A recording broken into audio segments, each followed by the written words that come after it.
Welcome to Eureka Street Crypto. This is my anti-professional crypto channel.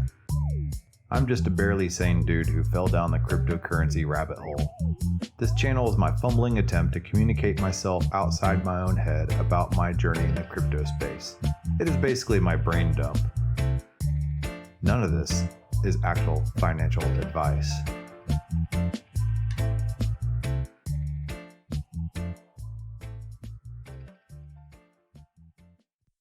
Good morning, everybody. I'm Eureka John, and you're at Eureka Street Crypto, broadcasting from Leander, Texas. It is 9:06 in the morning, and it is June 19th, 2022, Father's Day.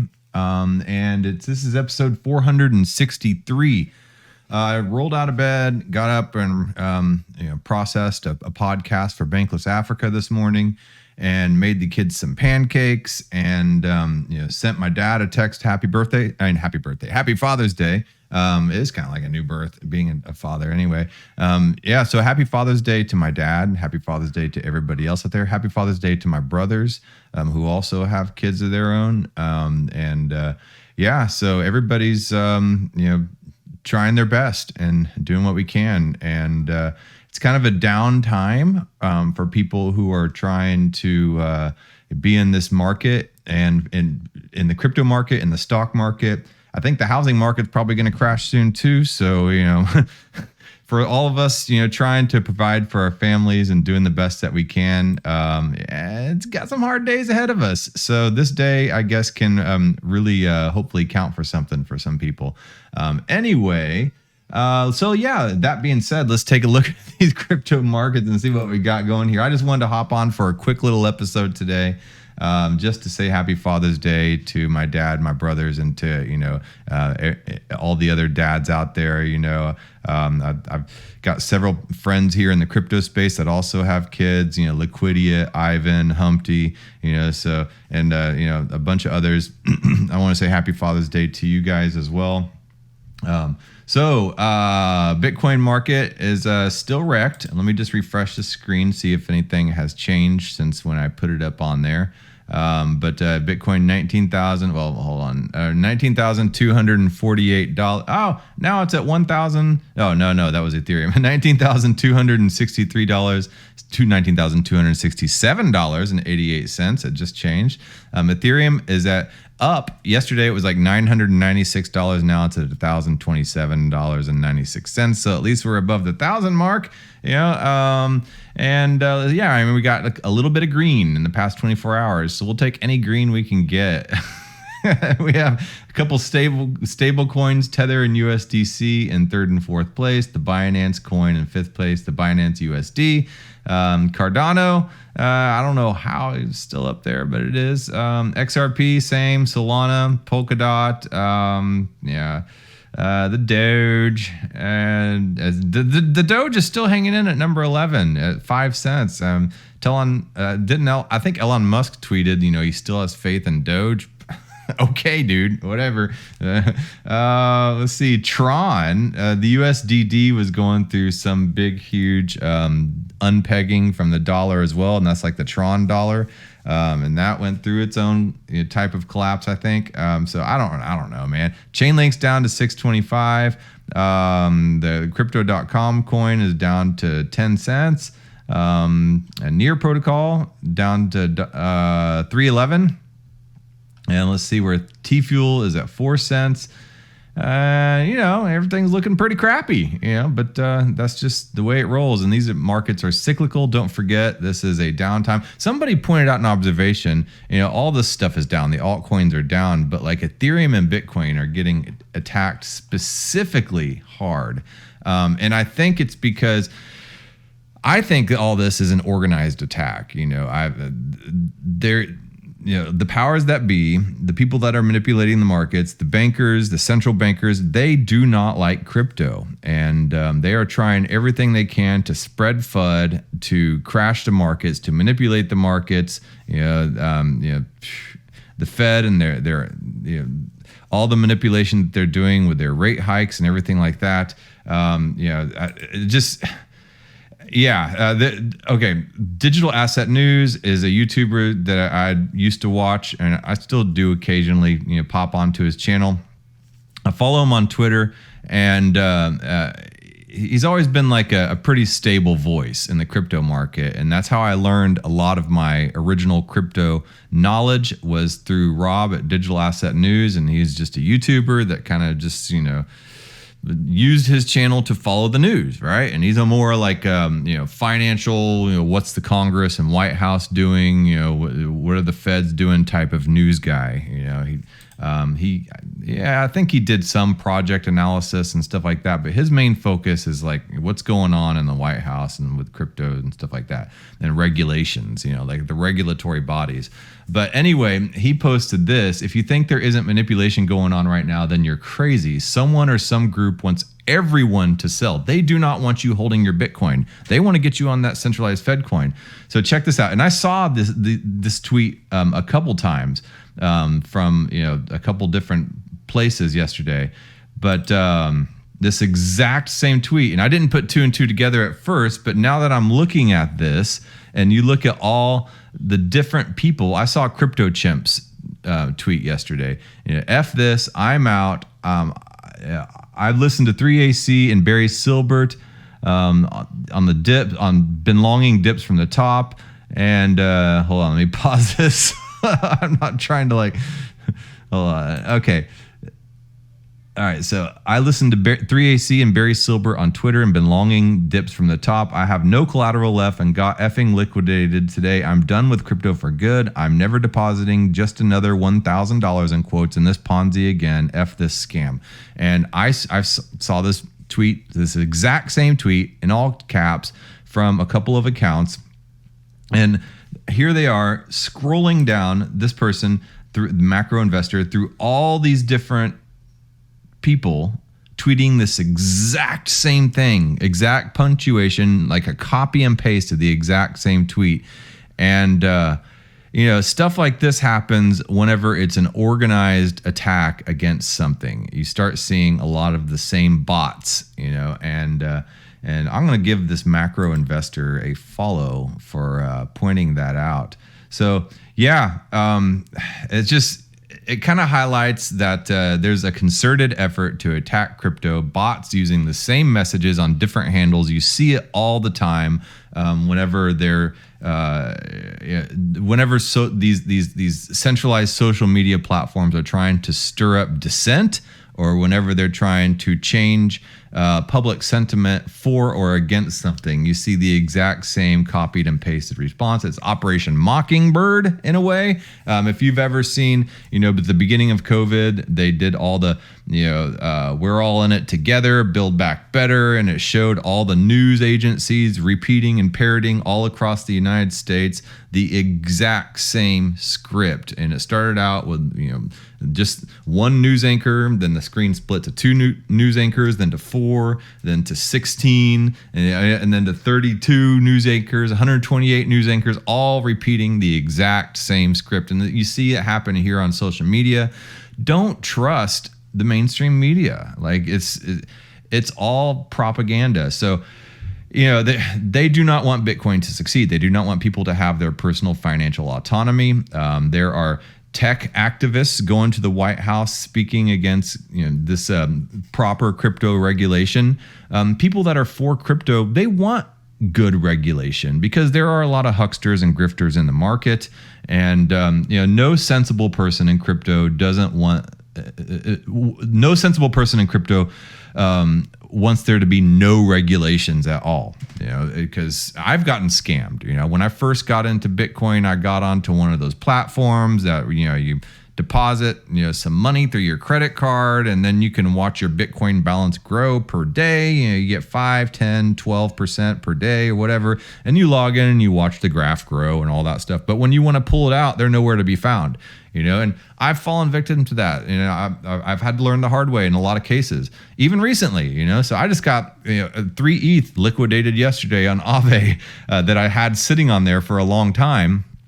And I honestly kind of forgot about, because the ETH Ethereum gas fees were too high. I couldn't pull it off. And that's what a lot of these, anti-crypto people are firing at. They're saying, well, the gas fees are high. These are just meant to just suck the money away from people. And, I've had these thoughts myself as well. What if crypto in general is some huge, large conspiracy concerted effort just to suck money away from the average person that gets caught up in this crypto worldwide Ponzi that is designed to suck money out from the middle class who are hoping to try to better themselves in their financial station in life, but I don't think so. I've gone to a couple of these crypto conferences now. I've spoken to developers online in video calls and everything like that. And there are a lot of very, very, very well-meaning people out there who are trying to design and code a system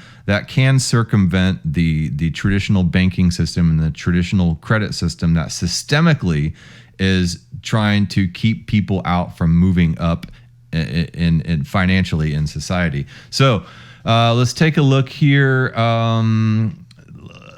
So there have been letters. Tech experts write letter to Congress against crypto, and I believe this was like on June 1st.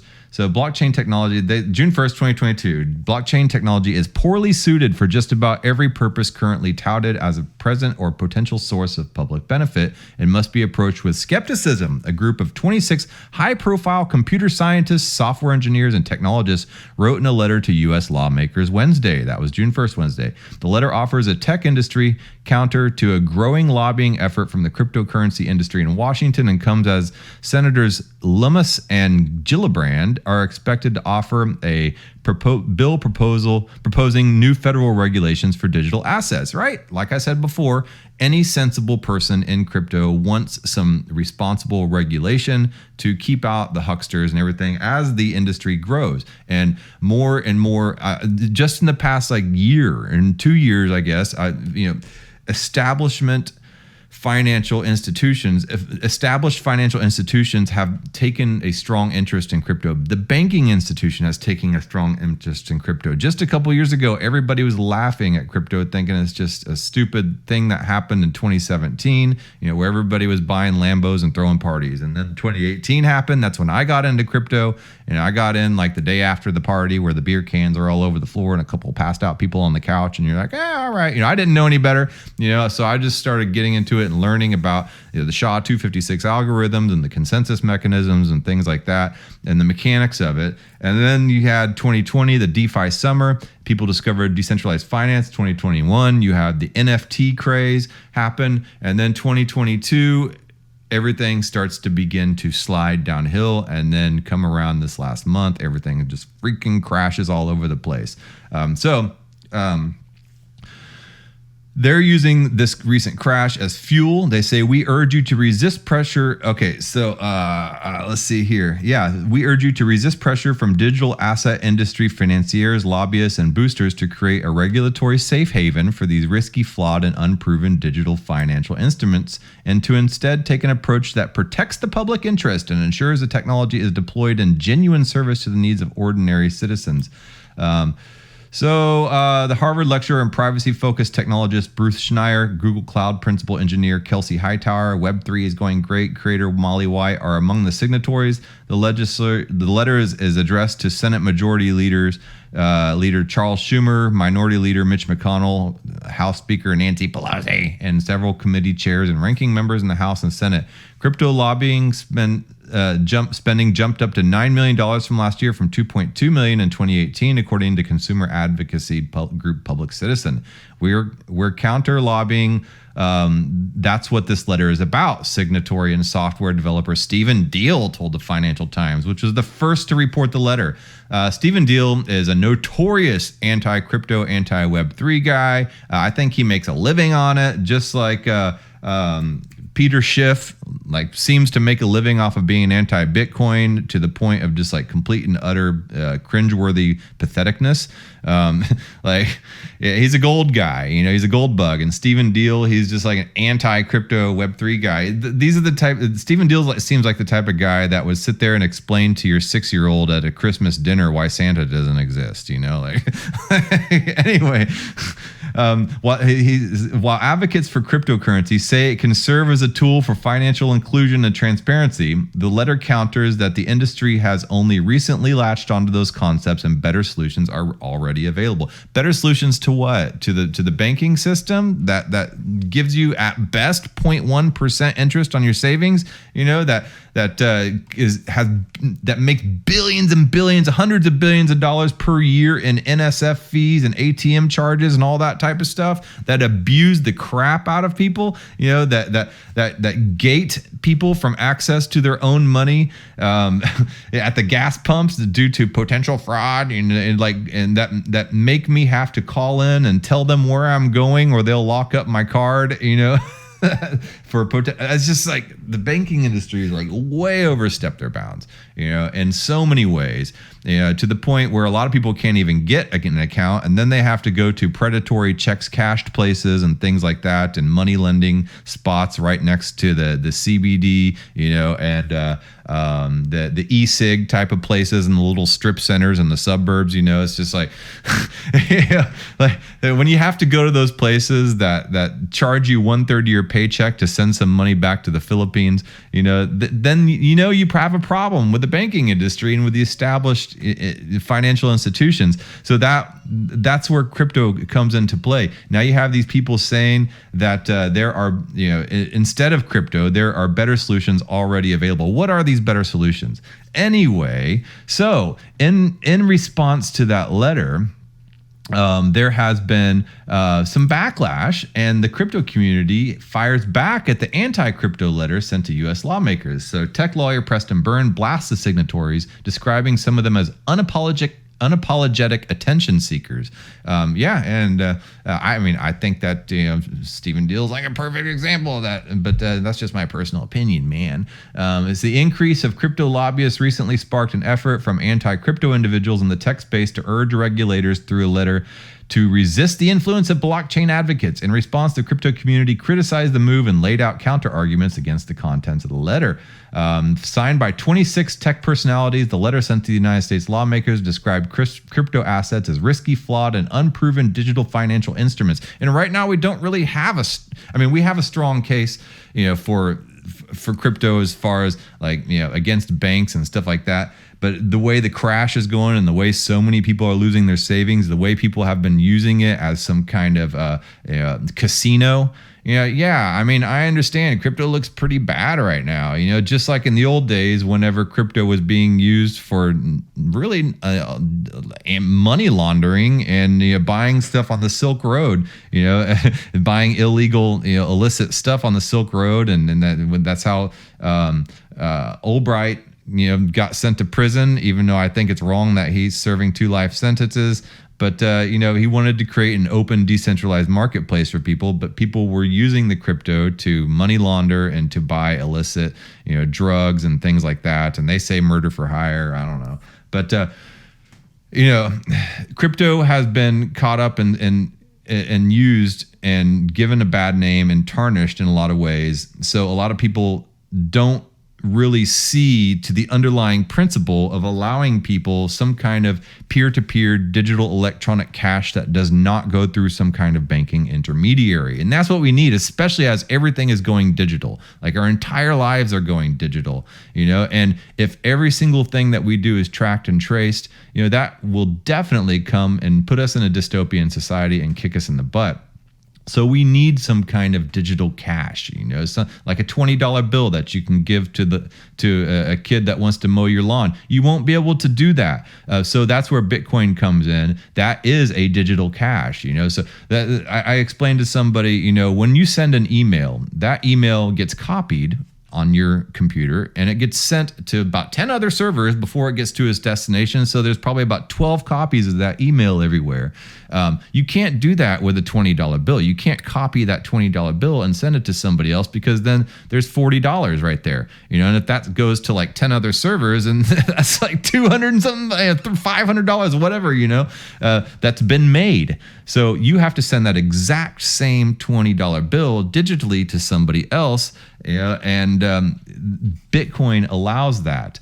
The banking system has made themselves the intermediary as the ones that control that, and they charge you, fees and fines, and a lot of times you don't even see those fees and fines and built in. And then now they're the ones to control whether or not that $20 can actually be sent, to who it can be sent, why it can be sent, how it can be sent, and all that other stuff.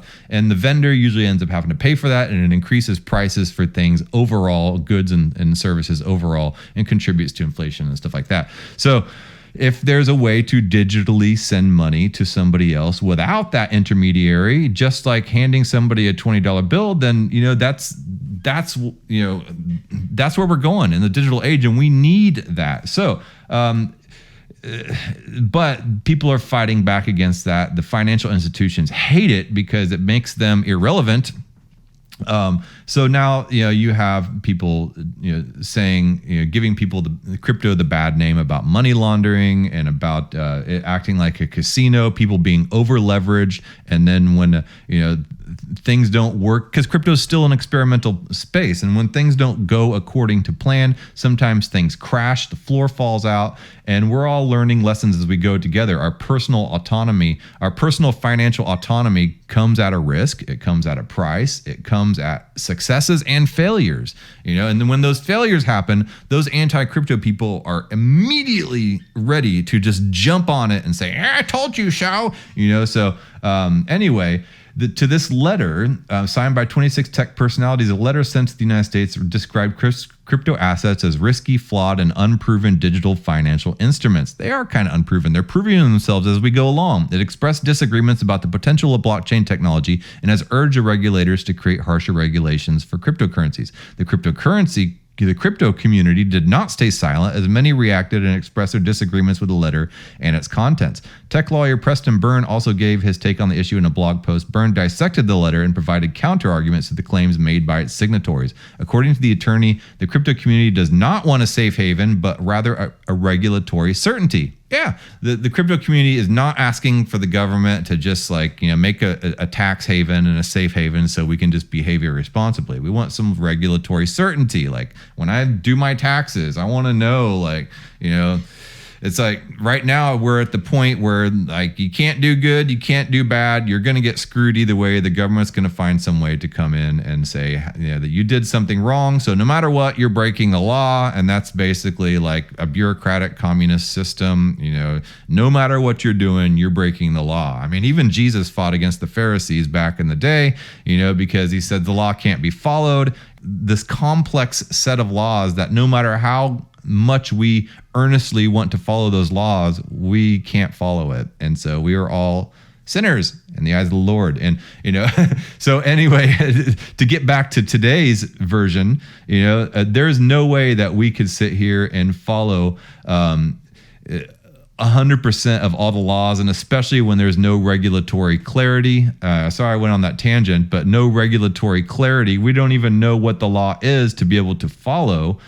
Anyway, I digressed. So apart from Byrne, Meltem Demirors, the chief strategy officer at CoinShares, also criticized the signatories, mentioning that they are known to be anti-crypto trolls. Yeah, Stephen Deal is a notorious anti-crypto troll, and a lot of these people are. So anyway, I go on to this other article here. Human rights activists take aim at privileged crypto critics in letter to Congress. The group of 21 activists provided examples of how crypto assists people around the world, saying tens of millions rely on Bitcoin and stablecoin as a way to access financial tools. Human rights activists. Yeah, so if you grew up in Venezuela or Argentina or other countries that have had hyperinflation or just dictators or, war-torn countries, and to where your currency is not worth anything or not stable, or some African countries to where there's warlords around and they have control of the assets, and crypto is really relevant to you. So the fact that these tech experts, these 26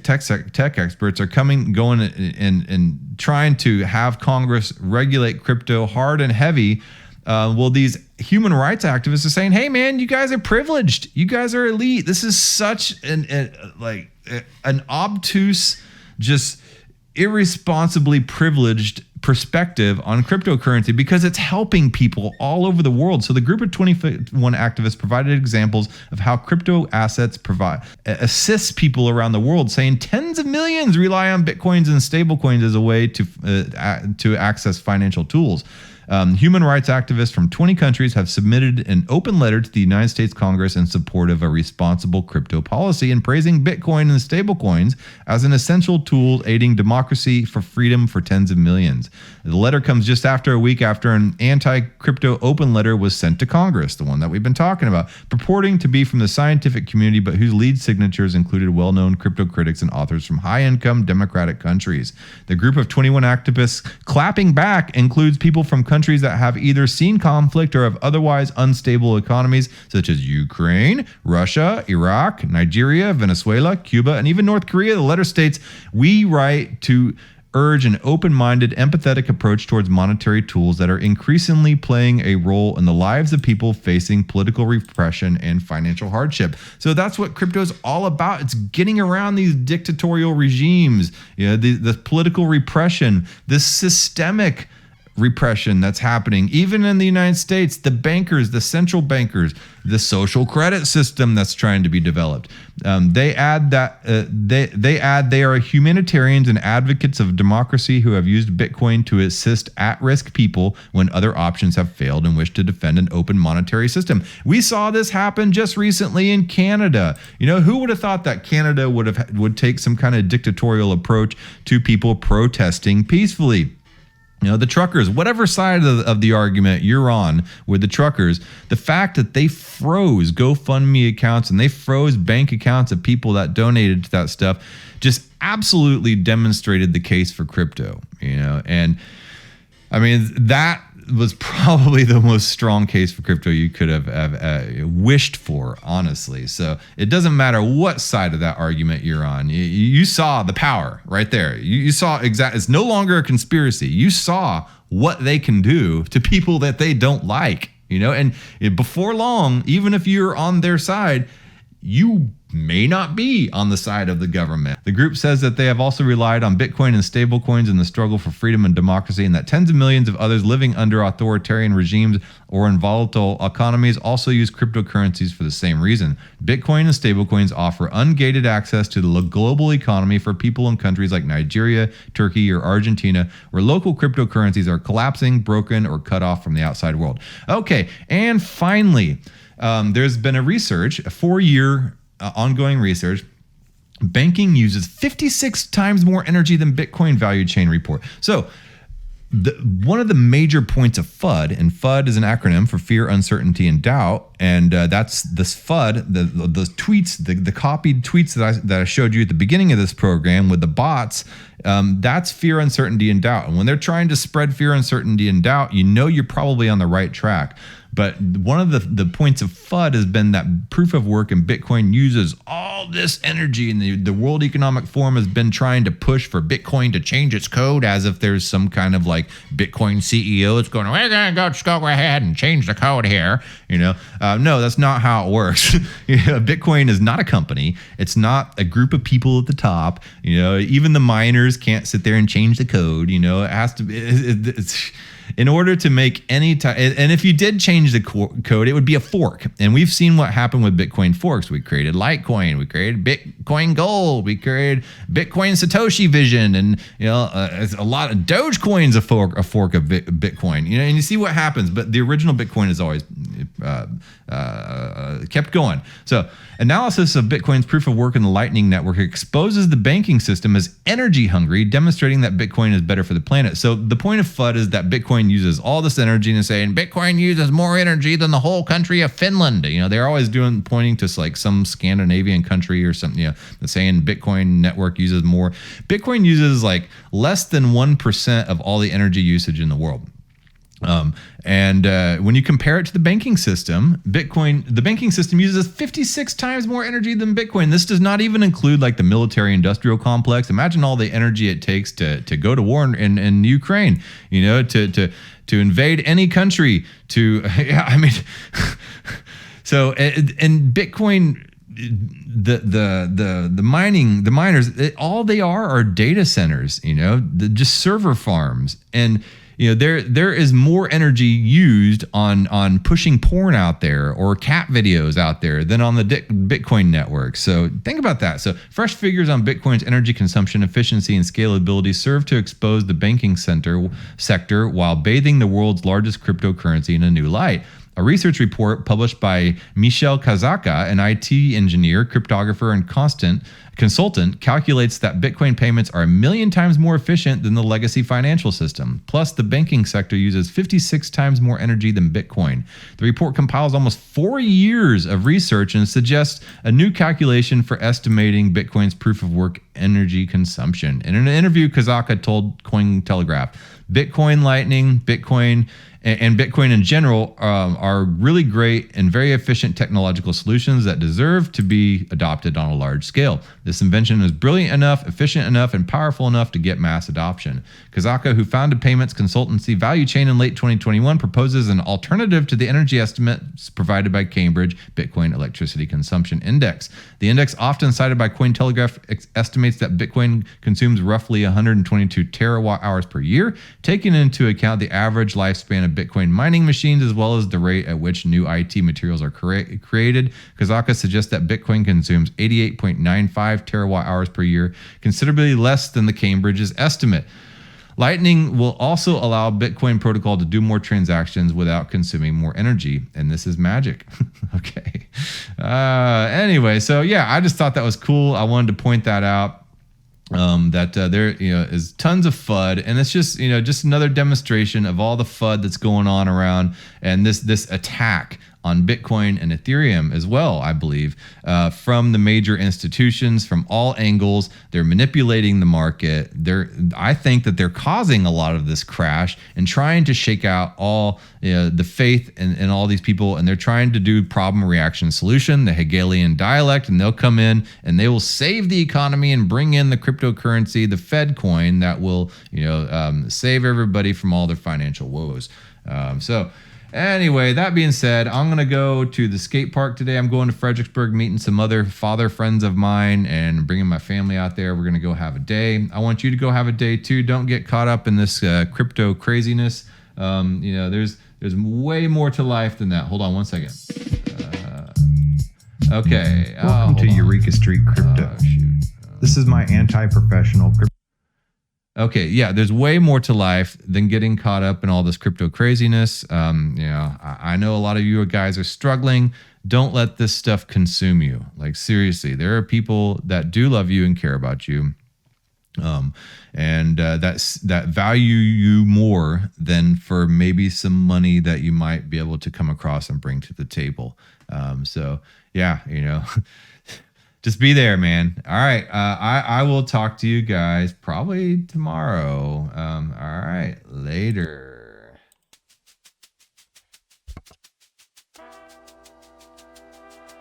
Thank you for making it to the end of this program. If you actually like this content, give a thumbs up. And if you want to hear more, just hit the subscribe button. I'm available on YouTube, Odyssey, and BitChute, and on all the major podcasting platforms in audio version. Spotify specifically. If you would like to follow and leave a review, that would help a lot. I am also available on Twitter at EurekaJohn1. That's EUREKA John, JOHN, and the number 1. My DMs are always open. Feel free to shoot me a message. Thanks again.